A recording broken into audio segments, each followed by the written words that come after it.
Boy, I tell you what, if it was the season for the Olympics, I started, making a lap around the, what do you want? Over in the front. All right, in the shade. Okay, I'm dealing with son. I've been out before. Look, I'm not going to stand up here and belabor the point because I want to go over here and get my face painted anyhow. But from the bottom of my heart, it is really a privilege and an honor to be able to go up to Washington, D.C. and represent each and every one of you. And even if you don't live in Congressional District 22, it is such an honor to be able to go up there and be a voice for you and to make a stand. Now, let me get some things out front. There's only one place that I need to be. And that place that I need to be is in the United States House of Representatives. Yes!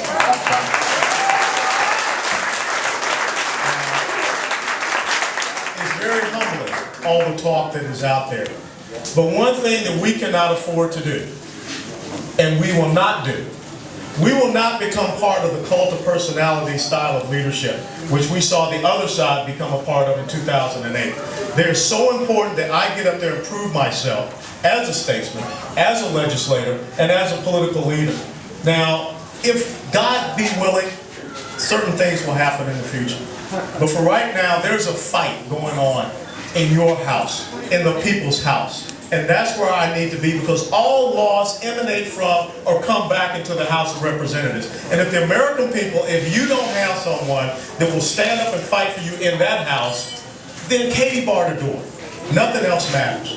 So when you see all these websites and Facebook and the places out there with t-shirts made up and all that kind of good stuff, that's okay. But the fight is right now. Amen. Because what you must understand, that what happened in 2010 was not the decisive battle. That was an enabling operation. That was a shaping operation, is what we call in the military. The decisive fight comes in 2012. And this morning, I had an interview on Fox. And Brian asked me a very simple question. He played that little clip of Harry Reid that said, the Tea Party, they're going to go.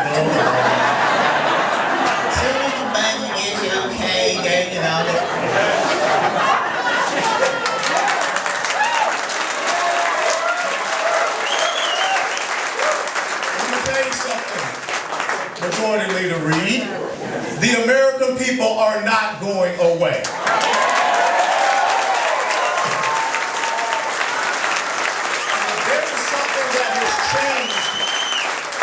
If there is something that has changed in the United States, it's the involvement of the American people, unlike any time before. And let me tell you, your voices are being heard in Washington, D.C. Because this past Tuesday, there was a little bit of browbeating going on before that continuing resolution vote. And it was pretty interesting. I've kind of been in a few combat zones or something. It takes a whole heck of a lot to try to scare and intimidate me. But the thing was, there were some of those. There were some of those new freshmen that you sent up to Washington, D.C. that you thought would hold the vanguard. And they didn't. Who are they? You can look up the voting record. But the thing is this. On Wednesday, a lot of them came to me. And some of them looked like people had just been walking all over their grave. And there are many of them that are absolutely terrified that they've got to spend 10 days back in their districts. Because your voice is being heard, and it's so important. And I guarantee you that if you continue to talk to them, call them, and tell them this is not what we sent you up there to do, they will be different freshmen when they come back to Washington, D.C. in 10 days.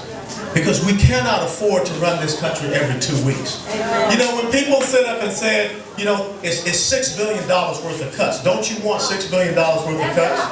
Well, let me break it down in Southern math. In the month of February, the shortest month of the year, the federal government spent deficit $223 billion. Largest ever in the history of this nation. Ladies and gentlemen, we're spending $4 to $5 billion a day. What does $6 billion over the course of 3 weeks really mean? And especially when you figure, why is it a 3-week continuing resolution? Because they sent us away on recess for one of those weeks. I am sick and tired of the political gamesmanship and the political maneuvering, and I'm willing to stand in anyone's face and tell them that you must stand up for the American people, or else you should be pushed aside. Because we need to know who is leading in the United States of America right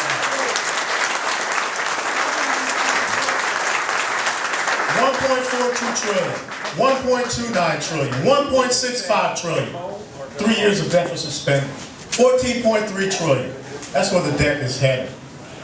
If we don't do something now, 42 cents of every dollar is borrowed. In China, 19 to 20% is what they own of us. 47% of foreign nations own our debt. One of them is Japan. This is, without a doubt, a decisive moment for the future and the legacy of the United States of America. And I don't think anyone sitting here wants to be the one that said, I didn't make a stand. I left less to my sons, to my daughters, to my grandsons, to my granddaughters than what was left for each and every one of us. Because we stand here because of some really great generations that stood in the gap for us. Now, are we going to do less for our future? I don't think so. But let me close by saying this.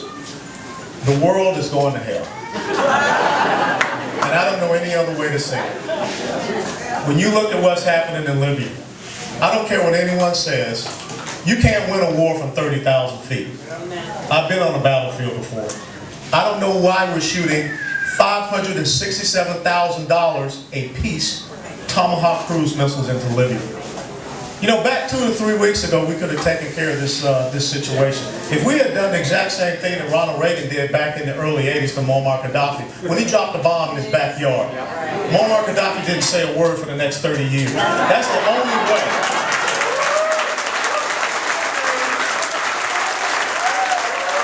That's the only way that you want to get Muammar Gaddafi's attention. But let's talk about some other things. In the past 2 to 3 weeks, Iranian warships have gone through the Suez Canal, first time in 40 years. Israel just suffered a massive mortar attack coming out of Gaza Strip. And it is to believe that the Egyptian military new regime that we all thought was going to be so westernized has facilitated that. And always remember, there was an Egyptian military official with Bashar al-Assad at the same time that Hillary Clinton was in Egypt. And I don't care what anyone says. The pictures of what happened to the Fogel family. A mother, a father, 3 children, to include a 3-month-old baby that had his throat slit and stabbed.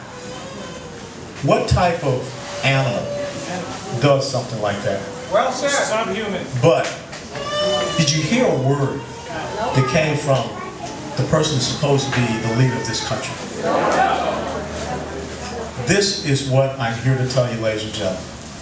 They don't believe that you're going to show up for the 2012 fight. They're going to put together their machine in Chicago. They're talking about raising billions of dollars. But let me tell you something. I don't care how much money they raise. I'll put my bet on the heart, the soul, and the faith of the American people each and every day.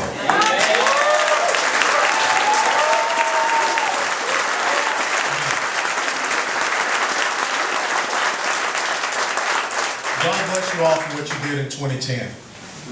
But you were scratching the surface. And if you get discouraged by the things that you're seeing out of Washington, D.C., you're playing into the hands of the enemy. Start finding candidates that can go up there and replace the people that are letting you down. Make sure that you hold people's feet accountable, to include mine. I don't care. I love to hear from you. And the thing is, I'm not trying to make everybody happy. If I'm up there trying to make each and every one of you happy 100% of the time, guess what? All I'm doing is trying to suck up to you. And that's not being a leader. Because I remember there were times as a battalion commander, sometimes the troops said, that no good, dirty, low-down SOB, I can't stand it. And if you ever look at that movie, Pat, you heard some of the things that they said about him behind closed doors. But one thing they knew, that was the guy that they wanted if they were going to go into a fight. So all I ask is this thing. Let me be the guy that can be just the same as Theodore Roosevelt said, to be your man in the arena. because I will not leave the arena, no matter how much I am dirty, no matter how much I am bloody. I will leave with victory for each and every one of you. It is too important for everything forward in the United States of America. God bless you all. God bless you.